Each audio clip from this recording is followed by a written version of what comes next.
The first time I saw him, I thought I was dreaming. He was standing motionless at the tree line behind my house, tall, unmoving, nearly swallowed by the shadows.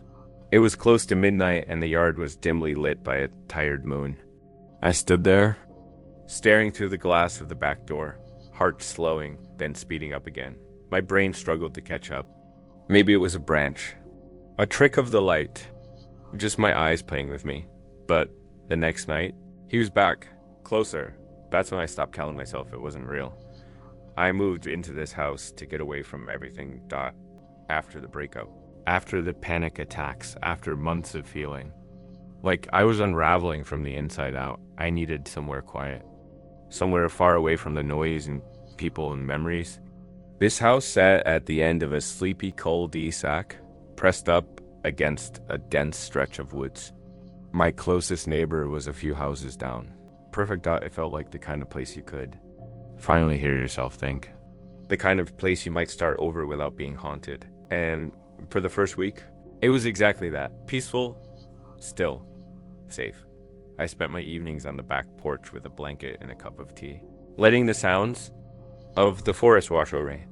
Birds, crickets, wind stirring the trees like distant voices. It was the first time in months I'd felt even close to calm. But then came that night. The first time I saw him, I had just locked up, done with the day, when some flicker of motion caught my eye through the back door. I turned toward it, squinting into the dark, and that's when I saw the shape, just barely outlined by moonlight, standing at the far edge of the yard. Half hidden in the trees. It looked like a man. Tall. Still. No defining features, just a silhouette, like a cutout in the darkness. I stood there for a long moment, unsure if I should open the door or turn off the light. But then I blinked and he was gone, not moved, not walked away. Just gone. I chalked it up to stress. After everything I'd been through, my mind was still playing tricks on me. I tried not to think about it as I crawled into bed that night. Next evening, I told myself I wasn't going to look. I looked, and he was there again. Only this time, closer, maybe 20 feet into the yard, standing just outside the soft glow of the porch light, not moving, not swaying. Just watching. At least that's what it felt like. My mouth went dry. The air felt colder. I wanted to believe it was a prank, a weirdo neighbor with a twisted sense of humor. But how would anyone even get back there? The trees behind my yard stretched for miles. There was nothing but forest and night. I stayed frozen for what felt like hours, my fingers hovering near the curtain. Every nerve in my body screamed that I was being watched. And not in a casual, passing way, but in a way that felt personal. Predatory. Eventually, I closed the curtain, locked the door again, turned on every light in the house. I slept with the hallway light on that night. And the next night, and the one after that. But no matter how bright the lights inside were, I couldn't escape the darkness outside. That creeping, unshakable sense that something was getting closer. By the fifth night, I stopped pretending. I knew he'd be there. He always was. And he was no longer just standing in the trees. He was at the edge of the porch. I didn't sleep after that. Not really. I closed my eyes, but I never truly drifted off. Not with the weight of that presence outside. Not with the quiet ticking of time reminding me he was still out there watching. Every night, like clockwork, I'd find myself standing by the back window, curtain drawn just slightly, heart in my throat. And every night, he was there. Closer. It wasn't just physical distance anymore. It was the way the air changed around him. The longer I watched, the more distorted things began to feel. The night itself seemed to bend around him, like the shadows weren't just hiding him, they were part of him. The third time I saw him, I nearly dropped my phone. He was standing just beyond the patio light, his figure clearer now. Not detailed, never detailed, but more defined than before. I could see the hang of his limbs, too long, too loose, like a puppet held by invisible strings. His head was tilted slightly, and though I still couldn't see his face, I felt his eyes on me. My pulse thundered in my ears. I backed away from the curtain and turned off the lights, as if being in darkness would make him go away, as if hiding would make a difference. The worst part was the silence. There were no footsteps, no breathing, not even the rustle of leaves.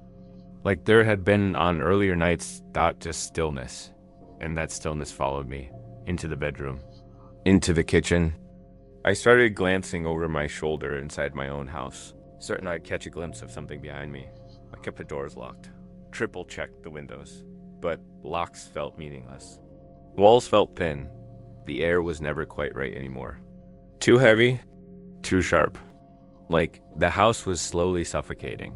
I told myself not to look again, but the not knowing was worse than the fear. So I peeked. And that night, I saw him move. It was subtle. A twitch, a shift, just a flicker of motion, like a static frame, skipping. In a corrupted video. 1 second, he was standing straight, the next leaning slightly forward. No in between. He was getting bolder. That was the night I yelled. I threw open the curtain and flipped on the patio light. My voice cracking through. The cold glass like a whip. Who the hell are you? What do you want? My voice echoed across the yard and died. He didn't move, didn't flinch.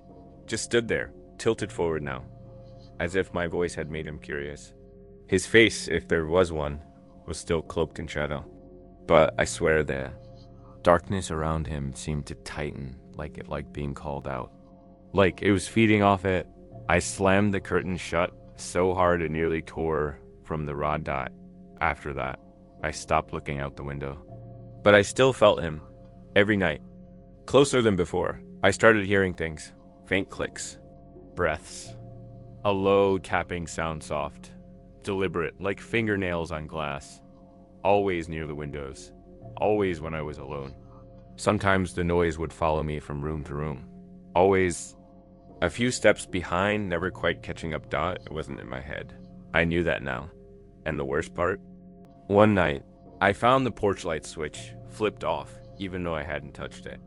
That was the night I realized something I'd been trying to avoid. This wasn't just some deranged stalker. This was something else, something that didn't care about locks.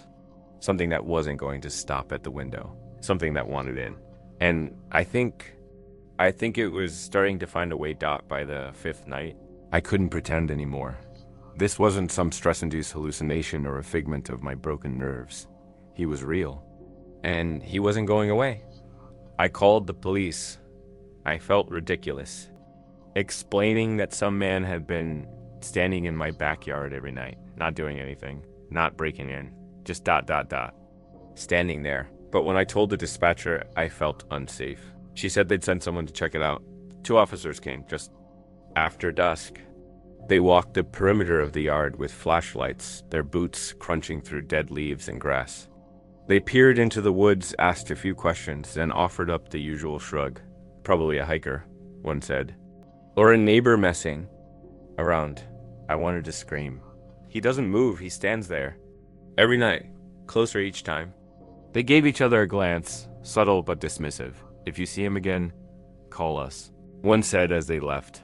I stood there watching their taillights disappear into the night and felt more alone than ever. I didn't sleep that night. Instead, I sat in the living room with all the lights on and a baseball bat resting. Across my laptop at 2:17 a.m., the motion sensor light outside flicked on. I didn't move, didn't breathe. Just stared at the screen of my phone, waiting for the camera app to update the feed. It didn't. Instead, the screen flashed white, then gray, then static. Heavy, pulsing lines of distortion rolled across the monitor, like the signal was being jammed. But I could hear the audio.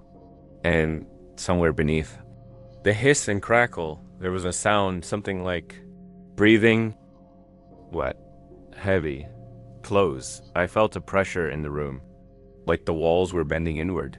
I slowly turned my head toward the back window, and he was there, just outside the glass. Closer than ever. His outline was almost entirely clear, now tattered. Clothes hanging off narrow limbs, a slumped posture like his bones didn't quite fit right.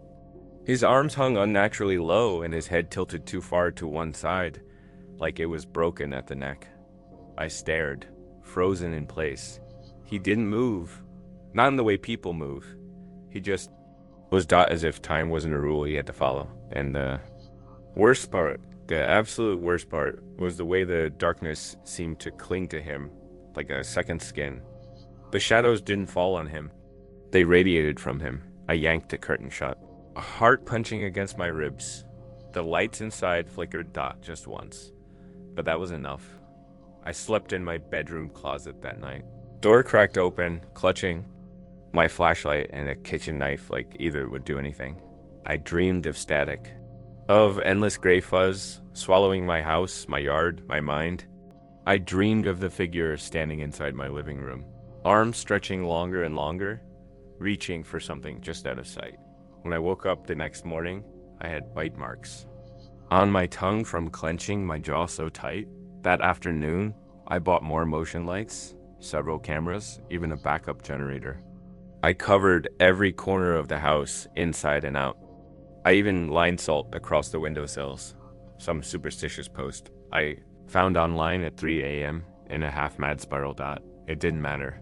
That night, all the lights blew out at once, not flickered. Died. The cameras glitched and sputtered, then showed nothing but distorted static. I stood in the hallway, flashlight flickering, listening, and that's when I heard it. A slow, deliberate tap on the glass behind me, Dot then another, Dot tap, Dot then another. On the opposite window, he was circling the house, testing it, looking for a way in. And I knew then, in the part of me that no longer cared about logic or reason, he was going to find one. I didn't wait for nightfall this time. Dot by sunset, I was already pacing.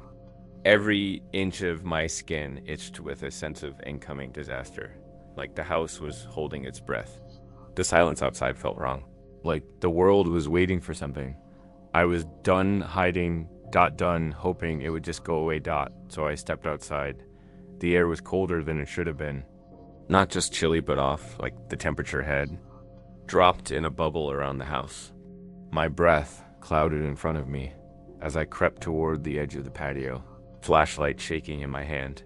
For the first time, I saw him fully. He was standing just beyond the last motion sensor light, as if he knew exactly how far he could go before being truly exposed. The moonlight hid him in pieces, glimpses of rotting cloth clinging to skeletal limbs, a chest that rose and fell in slow, unnatural rhythm, and his eyes. I hadn't seen them before, not really. They were bottomless pits, hollow, cavernous voids that didn't just absorb light. It killed it. Looking into them felt like dangling over the edge of something ancient and ravenous. There was no reflection, no movement, just nothingness. Who are you? I shouted, my voice cracking in the cold. He tilted his head, just a little, just enough. It was the first movement I'd ever truly seen him make, and it nearly made me piss myself. He didn't speak. Of course he didn't. His mouth wasn't visible, but somehow I knew it was open behind that veil of darkness. I could feel it, like a pressure in my chest. Like the world was waiting for him to speak and end everything. I stumbled back inside, slammed the door, locked it, deadbolted it, and then pushed the kitchen table against it. I could barely breathe, and then tap, tap, tap, it started again, but not just at the back door, every window, every wall, each knock perfectly spaced. Deliberate, searching, like he was walking the perimeter, testing every inch of my house with surgical patience. I tried the cameras again, static, the backup generator buzzed to life and then immediately died. Choking in the dark, tap, tap, tap, then silence. That was somehow worse. I pressed my ear to the wall. Nothing. For a moment, I let myself believe. Maybe it had stopped. Maybe he had left, then Gash Creek, a floorboard, inside, no. Number, no. I ran for the bedroom, slammed the door, locked it, shoved the dresser in front of it. My flashlight trembled in my grip as I backed away, breath hitching, lungs refusing to fill. I couldn't hear footsteps anymore, but that didn't matter. He didn't need to walk. That's when I saw them, muddy prints, trailing from the back door through the hallway, stopping just outside the bedroom. I hadn't heard the door open. I hadn't heard anything. And yet, he was here, I dropped the flashlight. It hit the floor with a dull clatter and spun slightly, casting a lopsided beam of light across the room. And then, in that beam, a shadow, not mine. Not from the flashlight, dot from him, stretching across the carpet from beneath the door. Long and thin and wrong, like it didn't understand how shadows were supposed to work. I backed into the corner, hands clamped over my mouth to keep from screaming. The doorknob rattled Dot just once, then stopped. He wasn't trying to break in. He didn't need to. He was waiting, because the truth hit me all at once. He was already inside, not just the house. Inside me, inside my fear. My thoughts. Every moment I looked for him, listened for him, gave him attention, I had invited him further in. And now, I didn't know how to push him back out. I wasn't sure I even could. I spent the next morning in a daze, sitting on the floor of my living room with the curtains drawn, the doors locked, and a kitchen knife clutched in both hands. I hadn't slept, I don't think. I even blinked out when sunlight finally broke across the window panes. It didn't feel like safety. It felt like a temporary ceasefire. A lie the world tells itself for a few hours every day. The muddy footprints were still there, faint. Drying dot they trailed across my hallway rug, past the bathroom, and stopped outside my bedroom. They didn't come from the door. They led to it. I didn't remember hearing it open. I didn't remember unlocking it. But somehow, he had been inside, and that meant it was already too late. That afternoon, I dug into every record I could find.